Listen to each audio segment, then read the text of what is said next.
viens de faire l'essai de la Tesla X. Évidemment, Sylvain Juteau, que vous connaissez tous, et Jacques Duval l'ont déjà essayé, en ont déjà parlé. Mais on va se faire une discussion à trois aujourd'hui. Première chose que je voudrais dire, pour ceux qui ne le savent pas, il va y avoir très bientôt sur le marché une version moins chère qui s'appelle la 70D, qui va se vendre en principe à partir de 120 000 chez Tesla. Donc, la P90D, le nouveau modèle ici, c'est celle avec tous les gadgets possibles et imaginables, qui se vendent plus cher. Mais il va y avoir une version plus abordable qui va, dans le fond, être dans les mêmes prix qu'une Cayenne, qu'une ML de Mercedes, qui va entrer directement en compétition avec ces véhicules-là. Cela dit, moi, j'ai une critique à faire.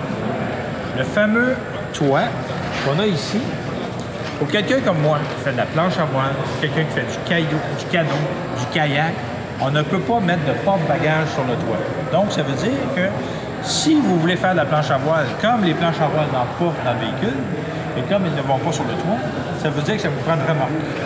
Or, il y a beaucoup de gens qui font du sport, qui restent dans le centre-ville et qui ne peuvent pas avoir de remorque. Et ça, c'est une critique que j'ai faite au représentant de Tesla qui m'a dit qu'il semblerait qu'il va y avoir des constructeurs de gadgets qui vont s'appliquer à ce modèle-là, qui vont peut-être, parce qu'on va attendre de voir ce que ça donne, arriver avec un porte-bagages qui va être fixé sur une moitié du toit du modèle X. Donc, il y aurait une porte qui ne s'ouvrirait pas parce que là, il y aurait le toit sur cette section. Il y aurait le porte-bagages sur cette section-là du toit. Et le porte-bagages serait fixé avec des... Bien là, on verra ce que ça va donner ce qu'ils ont dit, sur le marché. Ils ont même fait des tests à 150 000 à l'heure et ce qu'ils ont installé n'avait pas bougé. On parle de 1000, pas de kilomètres, sauf que mon expérience, parce que j'ai beaucoup d'expérience en matière de porte-bagages sur le toit pour les planches à voile, etc. Moi, j'ai vu des porte-bagages de grande qualité arrachés du toit parce que les gouttières partaient. J'ai vu ça avec des bics, j'ai vu ça avec des toulés, j'ai vu ça avec des Yakima. Donc, avant de dire qu'avec un porte-bagages sur le toit avec des sus qui va tenir à 150 000 à l'heure, on va le voir avant de le voir. N'est-ce pas? Avec Tesla, c'est la norme. Oui, mais là, oui, ben oui, mais pas que ça, c'est que c'est pas Tesla qui va faire le porte-bagages. Non. C'est quelqu'un d'autre. Donc, c'est pour ça que je me garde une petite zone de scepticisme. Mais on peut mettre à l'arrière quand même, fixé au pare-choc, un support à bicyclette, par exemple. Pour les bicyclettes ou les skis, ça peut fonctionner. De toute façon, moi, l'idée d'avoir un VUS, c'est d'avoir un véhicule qui soit pratique.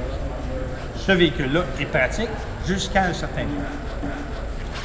Pour finir, moi, je vais vous dire, je ne suis pas un fan des véhicules utilitaires sport, mais ce que je peux dire du Tesla X pour un véhicule utilitaire sport de luxe comparativement au Porsche et au Mercedes, c'est un véhicule qui leur est supérieur, à mon avis, en tout point. D'abord parce que, contrairement à une Porsche Cayenne e-Hybrid qui a 30 km d'autonomie dans les meilleures conditions, on s'entend, à 100 000 ici, tu vas être capable d'en avoir un à 120 000 le 70D, qui va avoir 375-400 km d'autonomie. Donc, c'est un facteur. Gratuits, et les superchargers gratuits.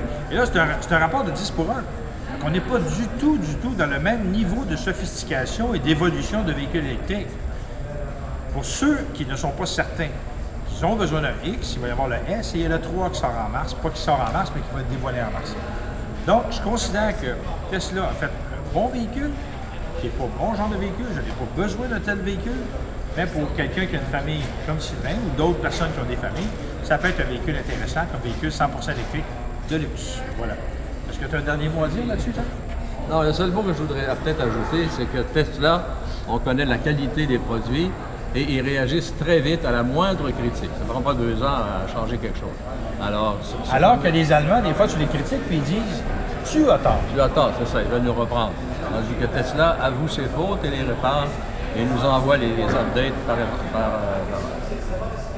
justement, les updates directement par Internet. Exactement, par Internet. Avec des mises à jour d'ordinateur. Puis oubliez pas aussi que c'est le service après-vente, la garantie. C'est bien beau d'avoir une garantie sur papier qui peut dire ce qu'il veut, mais si cette garantie-là n'est pas appliquée par le manufacturier correctement, bien là, on se retrouve avec un citron, disons comme ça. Ouais. Mais chez Tesla, le service est là.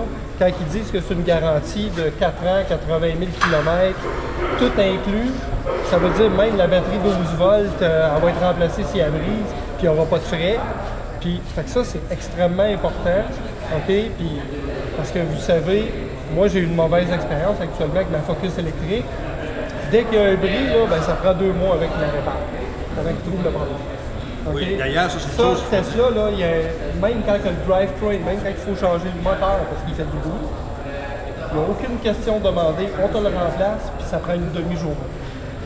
Je pense que quand on achète une Tesla, on entre dans une famille et on est traité comme des amis. Et l'ambiance ici est extraordinaire, le centre de service de Montréal, la rue Ferrier. Vous pouvez venir visiter et regarder un peu et vous allez comprendre de quoi on parle.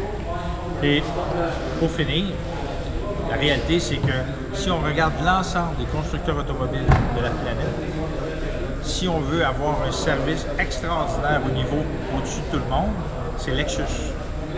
Une coche en bas, c'est Tesla. Mais quand on parle des Allemands, c'est 2, 3 et même 4 coches en bas au niveau du service. N'est-ce pas, Jean? Oui. Donc, ça aussi, ça fait partie de l'équation. Bon, ben, je pense qu'on a tout dit sur Tesla X. On a tout dit. On va-tu manger une croûte? Il me semble qu'on a travaillé On est dû pour ça. Ouais, on le mérite. Oui, parfait. Bon, ben, à la prochaine.